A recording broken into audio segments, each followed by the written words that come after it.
जो भी कर्म करें ईश्वर को समर्पित करने के भाव से करें। मित्रों, जीवन तो बांसुरी की तरह है, इसमें बाधा रूपी कितने ही छेद क्यों ना हो, लेकिन जिसे बजाना आ गया समझो उसे जीना आ गया। वह जो मृत्यु के समय मुझे याद करता है और अपना शरीर त्यागता है, वह मेरे धाम को प्राप्त होता है, इसमें कोई शंका नहीं है। एक रास्ता खोजो और उस पर विचार करो, उसी विचार को जीवन बना ले, उसी के बारे में सोचे, उसी का सपना देखे। दिमाग, मांसपेशियों, नसों और अपने शरीर के हर अंग को उस विचार से भर दो, किसी दूसरे विचार के बारे में ना सोचें। सफलता का यही रास्ता है। नमस्कार मित्रों, आज की कहानी बहुत ही ज्ञानवर्धक और शिक्षाप्रद होने वाली है, इसलिए वीडियो को अंत तक जरूर देखें। बहुत समय पहले की बात है, वीर शिरोमणि नाम के एक चक्रवर्ती राजा थे। चारों ओर उनकी ढाक थी, क्या राजा क्या रंक, उनके दरबार में सभी समान थे। राजा शिरोमणि अपनी प्रजा के प्रति अत्यंत दयालु थे। वह न केवल एक सशक्त शासक थे, बल्कि उनकी न्याय प्रियता और दयालुता भी प्रसिद्ध थी।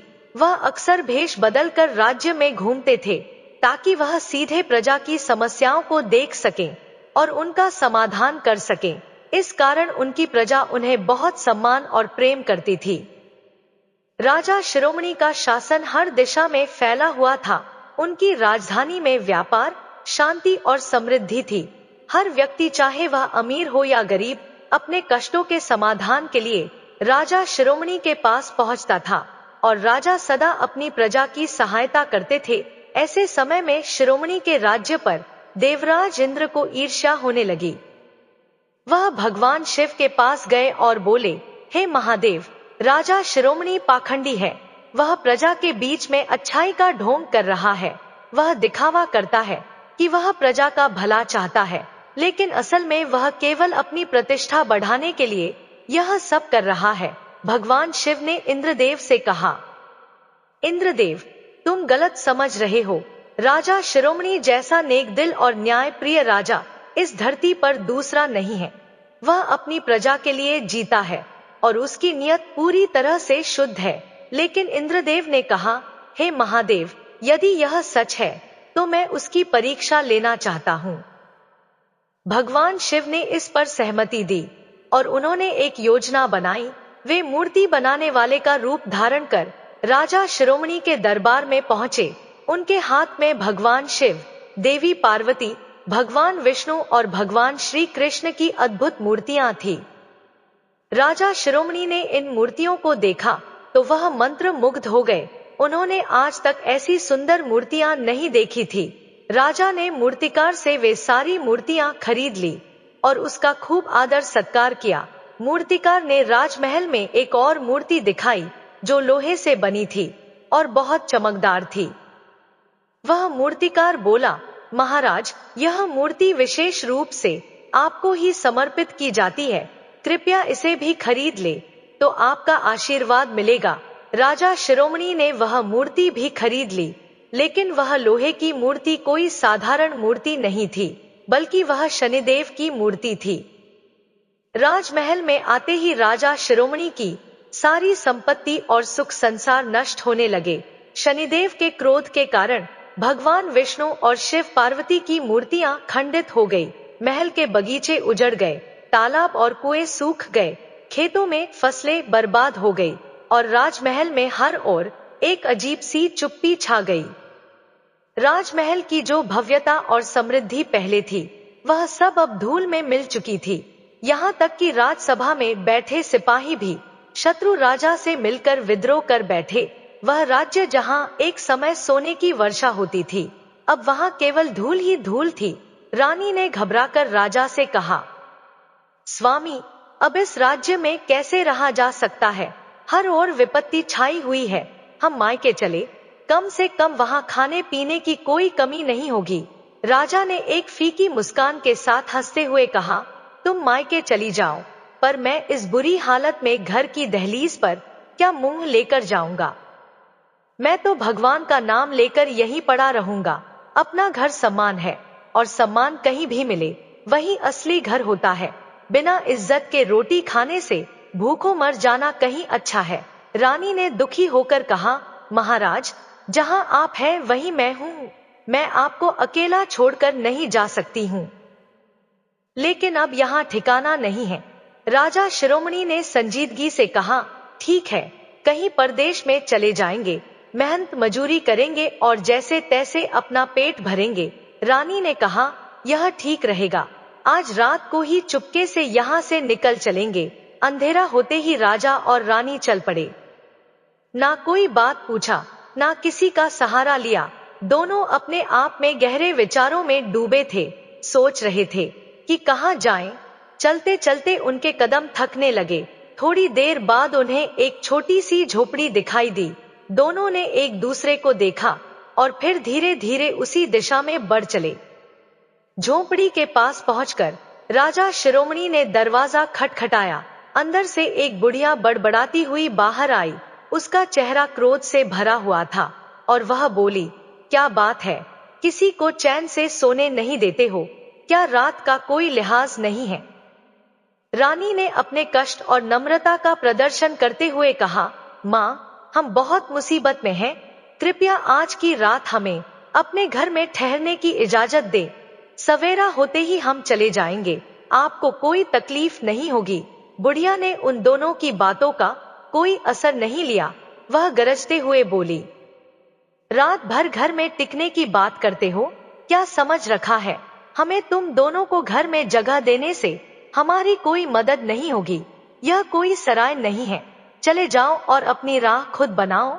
इतना कहकर बुढ़िया ने दरवाजा बंद कर लिया। राजा और रानी मुंह ताकते रह गए।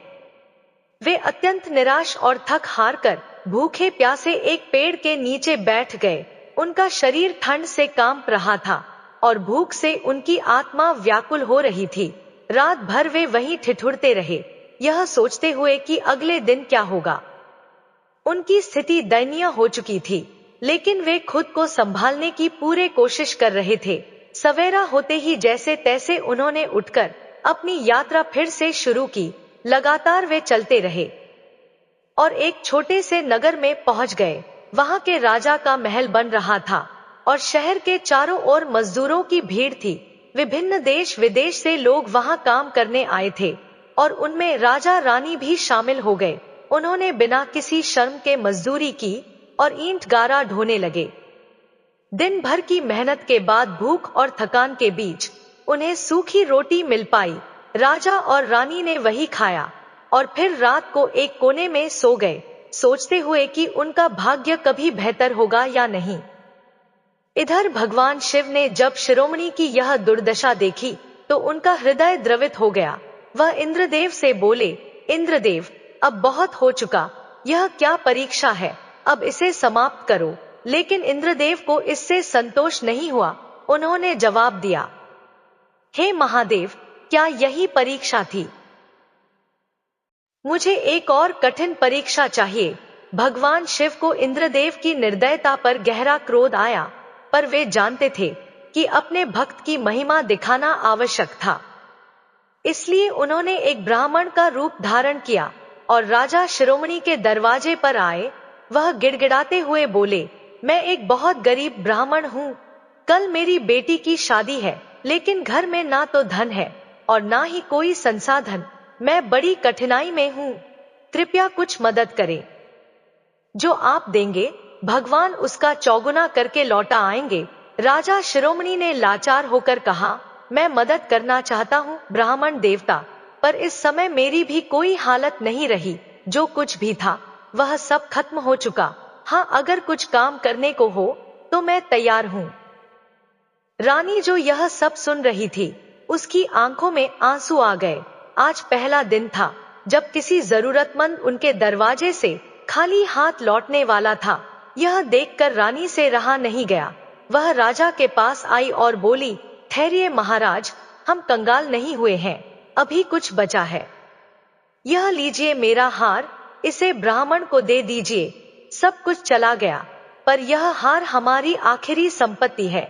यह ब्राह्मण की कन्या के लिए है। राजा शिरोमणि ने रानी को देखकर कहा, यह हार तुम्हारी है, इसे तुम अपने पास ही रखो। यह तुम्हारी माँ की धरोहर है। और मुझे इसकी आवश्यकता नहीं। रानी ने मुस्कुराते हुए कहा, मेरी माँ की धरोहर अब तक मेरे पास रही और अब मैं इसे अपनी बेटी के लिए दे रही हूँ। हीरे जवाहरात से जड़ा हुआ हार देखकर ब्राह्मण की आंखें चमक उठी। रानी की उदारता ने उसे गहरी हैरानी में डाल दिया। वह हार वापस करने का साहस नहीं कर सका और रानी को आशीर्वाद देते हुए धीरे धीरे वहां से चला गया। वक्त बीतता गया और मेहनत मजूरी करते हुए अब 12 साल हो चुके थे, लेकिन राजा की गरीबी में कोई फर्क नहीं आया। ईंट और गारा ढोते ढोते उसके हाथों में छाले पड़ गए, पैरों के तलवों में दर्द हो गया और शरीर जर्जर हो गया। एक दिन जब वह काम कर रहे थे तो अचानक एक मजदूर ने उन्हें पहचान लिया। वह जानता था कि राजा को दुख होगा, इसलिए उसने कुछ नहीं कहा। मजदूर ने थोड़ा हिचकते हुए कहा, भैया, तुमने एक बात सुनी है? राजा ने कुछ आश्चर्यचकित होकर पूछा, क्या बात? मजदूर ने कहा, यहाँ से 40 कोस की दूरी पर एक राज्य है, वहाँ का राजा पुण्य मोल लेता है। यदि तुमने कोई बड़ा पुण्य किया हो तो जाकर वह बेच सकते हो। मैं तुम्हें सच बताता हूँ, तुम्हें वहां जाकर थोड़ी देर में ही माला माल हो जाने का मौका मिलेगा। राजा ने गहरी सांस लेकर कहा, भैया, ऐसा भाग्य कहाँ होता है? यदि मेरी तकदीर में सुख होता तो क्या हमारी संपत्ति ऐसी चली जाती? खैर, यह बीत चुकी बात है और उसे याद करके क्या फायदा। मजदूर ने देखा कि राजा कुछ उदास था और उसकी तकलीफ बढ़ाने का मन नहीं किया। उसने अपनी हिम्मत जुटाते हुए कहा, भैया, मेरी बात मानो, एक बार वहां जरूर जाओ। राजा शिरोमणि ने धीरे से कहा, ठीक है, विचार करूंगा। मजदूर फिर वहां से चला गया, लेकिन राजा शिरोमणि के मन में पुण्य बेचने की बात ने अपना असर छोड़ दिया। रात को जब वह बिस्तर पर लेटे तो यह विचार उनके मन में घूमा और वह रानी से कह बैठे, रानी, क्या तुमने कभी सुना है कि पुण्य मोल लिया जाता है? रानी ने राजा की बातों को ध्यान से सुना और उसके दिल में भी एक नया विचार उभरने लगा। रानी खुशी से उछल पड़ी और बोली, हे स्वामी, तुम्हारे जैसा धर्मात्मा मेरी नजर में दूसरा कोई नहीं है। तुम जरूर जाओ और अपने पुण्य बेचाओ। अब लगता है कि हमारे दिन फिरने वाले हैं। 12 साल बाद तो पूरे घर के दिन बदलते हैं। हम तो फिर भी इंसान हैं। अगले दिन सुबह उठकर रानी ने राजा के लिए कलेवा बांध दिया और राजा यात्रा पर निकल पड़े। रास्ते में चलते हुए उन्हें एक कोढ़ी मिला। उसकी पूरी देह में घाव थे और शरीर से बदबू आ रही थी। उसकी त्वचा पर मक्खियां भिनभिना रही थी और वे इतनी घृणित हो चुकी थी कि जब वह उन्हें उड़ाता तब भी वे उड़ती नहीं थी। राजा शिरोमणि ने जब उस कोढ़ी का ऐसा घिनौना रूप देखा तो उनकी दया जाग उठी। उन्होंने कोढ़ी के पास जाकर उसके घावों को साफ किया और अपनी धोती से पट्टियां फाड़कर उन पर बांध दी। राजा ने कहा, भैया, तुम्हें बहुत कष्ट हो रहा है।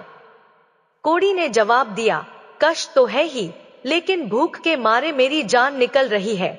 कुछ खाने को मिल जाए तो मैं जीवित रहूं। राजा के पास सिर्फ 4 रोटियां थी। उसने सोचा, कोई बात नहीं, 2 रोटी मुझे ही कम लगेंगी। उन्होंने अपनी रोटियों में से 2 रोटियां कोढ़ी को दे दी, फिर भी कोढ़ी का पेट नहीं भरा। राजा ने बची हुई 2 रोटियां भी उसे खिला दी। कोढ़ी ने राजा को बार बार आशीर्वाद दिया। राजा ने अपनी भूख को नजरअंदाज करते हुए वहीं से चलने का फैसला किया, लेकिन कोढ़ी की सेवा से राजा को आंतरिक संतोष मिला और उनके पैरों में नई ताकत आ गई।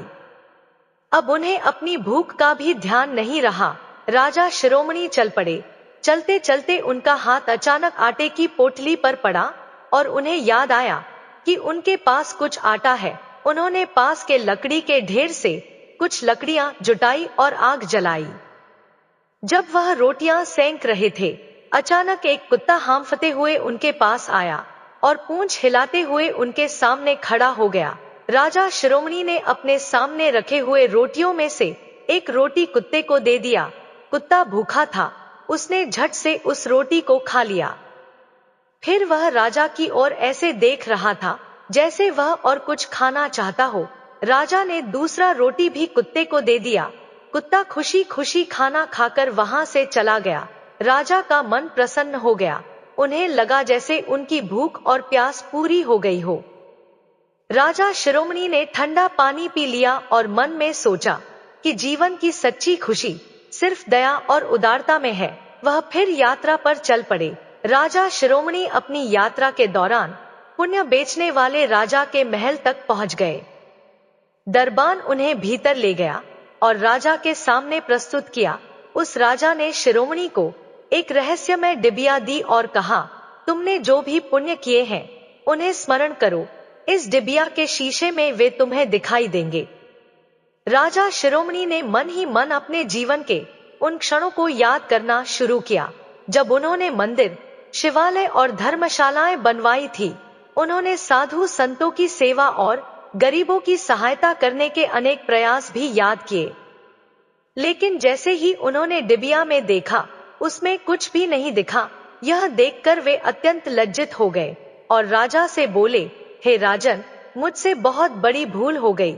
मैंने कोई सच्चा पुण्य नहीं किया। कृपया मुझे क्षमा करें। मैं अब लौट जाना चाहता हूँ। उस राजा ने मुस्कुराकर कहा, घबराओ मत, मैं तुम्हारे पुण्य को तुम्हारे सामने प्रकट करूंगा। फिर उसने डिबिया खोली और राजा शिरोमणि के हाथ में दे दी। जैसे ही राजा शिरोमणि ने डिबिया की ओर देखा, उन्हें एक अद्भुत दृश्य दिखाई दिया। उन्होंने देखा कि वे एक कोढ़ी के घावों को साफ कर रहे हैं, उसकी पट्टियां बांध रहे हैं और उसे अपने हाथों से भोजन खिला रहे हैं। कोढ़ी की आंखों में शांति और कृतज्ञता झलक रही थी। इसके बाद उन्होंने देखा कि एक भूखा कुत्ता उनके सामने पूंछ हिला रहा था और वे उसे प्रेम पूर्वक अपनी रोटियां खिला रहे थे। वह कुत्ता भोजन पाकर संतुष्ट होकर चला गया था। फिर उन्होंने देखा कि उनकी रानी बिना किसी झिझक के अपना बहुमूल्य जड़ाऊ हार एक निर्धन ब्राह्मण को दान कर रही है ताकि उसकी बेटी का विवाह हो सके। ब्राह्मण के चेहरे पर श्रद्धा और आशीर्वाद की चमक थी। जब पुण्य खरीदने वाले राजा ने यह सब अपनी आंखों से देखा तो वह आश्चर्यचकित रह गया। उसे समझ में आ गया कि सच्चा पुण्य सिर्फ मंदिर बनाने या दान दक्षिणा देने से नहीं मिलता, बल्कि किसी जरूरतमंद की सच्चे मन से सेवा करने से प्राप्त होता है। वह राजा अपने सिंहासन से उतर आया और राजा शिरोमणि के चरणों में सिर रखकर बोला, आज तुम्हारे दर्शन से मेरा जन्म सफल हो गया। तुमने जो 3 पुण्य किए हैं वे अनमोल हैं। इनके बदले में मैं अपना पूरा राज्यपाट तुम्हें सौंपने को तैयार हूँ। राजा शिरोमणि लेकिन जैसे नींद से जाग गए। अब उनकी आंखों से अज्ञानता का पर्दा हट चुका था। उन्हें यह एहसास हुआ कि धन दौलत, राजपाट और वैभव सच्ची अच्छाई और मानवता के आगे कुछ भी नहीं है। उन्होंने उसी क्षण निश्चय किया कि वे आगे अपने पुण्य को नहीं बेचेंगे और गरीब रहकर ही जीवन बिताना मंजूर करेंगे, लेकिन पुण्य को व्यापार का साधन नहीं बनाएंगे। वह राजा बार बार अनुरोध करता रहा, पर राजा शिरोमणि अपने फैसले पर अडिग रहे और अपने घर की ओर लौट चले। जब राजा शिरोमणि अपने नगर पहुंचे तो उन्होंने देखा कि उनके पुराने मंत्री वहां उपस्थित थे। जैसे ही मंत्रियों ने अपने राजा को देखा, वे उनके चरणों में गिर पड़े और विनम्रता से बोले, महाराज, हमसे बहुत बड़ी भूल हो गई, कृपया हमें क्षमा करें। प्रजा अब भी आपसे प्रेम करती है और आपको पुनः अपने सिंहासन पर देखना चाहती है। कृपया हमारे साथ वापस राज्य चले। राजा शिरोमणि ने कुछ क्षण सोचा और फिर अपनी रानी की ओर देखा। रानी की आंखों में खुशी और गर्व की चमक थी। उन्होंने अपने मंत्रियों का आग्रह स्वीकार किया और राज्य लौटने का निर्णय लिया।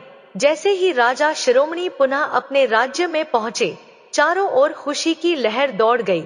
नगर के बाग बगीचों में फिर से फूल खेल उठे, खेतों में फसलें लहलहाने लगी, नदी तालाब जल से भर गए और पूरी सेना विजय उल्लास में झूम उठी।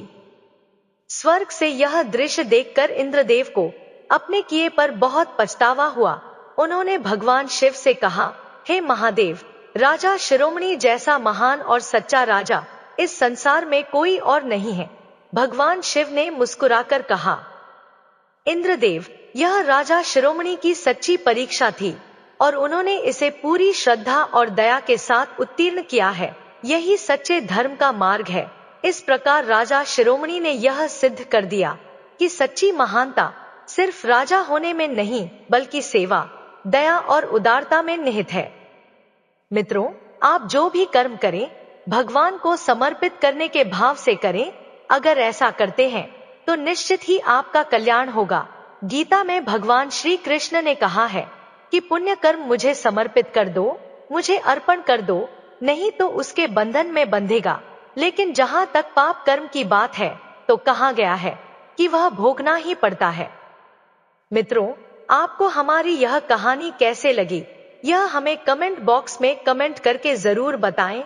वीडियो को लाइक शेयर करें और हमारे चैनल को सब्सक्राइब करें। जय श्री कृष्णा। राधे राधे।